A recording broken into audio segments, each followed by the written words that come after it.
सराय आलमगीर में 4 साल जोरा के रेप और कत्ल का मुकदमा जितने ड्रामाई अंदाज में हल करने का दावा किया गया, बज़ाहिर उससे भी ज्यादा सनसनीखेज तरीके से इस केस का इख्तिताम भी हो गया। मरकजी मुल्ज़म मारा गया और नन्ही मकसूला को इंसाफ मिल गया। गुज़श्ता रोज पुलिस हुकाम ने दावा किया था कि वो मरकजी मुल्ज़म की शिनाख्त करने में कामयाब हो चुके हैं, जो पहले से ही उनकी हिरासत में था। ताहम चंद ही घंटों के अंदर अंदर ये मरकजी मुल्ज़म पुर असरार हालात में फरार होने के बाद उतने ही पुर असरार तरीके से मारा गया। DSP गुजरात आमिर शिराजी ने मीडिया को बताया कि इस बात की तस्दीक की गई है कि मुल्ज़म को नामालूम अफराद ने सर में एक गोली मारी, जिससे वो हलाक हुआ और इसकी तफ्तीश की जा रही है।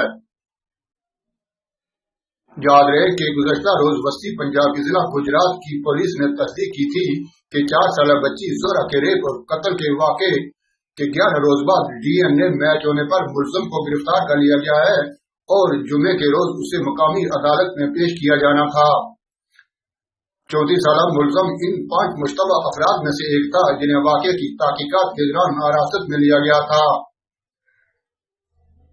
सराय आलमगीर के गांव खुआर में रेप और कत्ल का यह वाक़या 5 जनवरी को पेश आया था, जिसमें जोरा जुन्नेर नामी 4 साल बच्ची को अगवा और रेप के बाद कत्ल करके उसकी लाश को गोली बंद करके एक गैर आबाद इलाके में फेंक दिया गया था।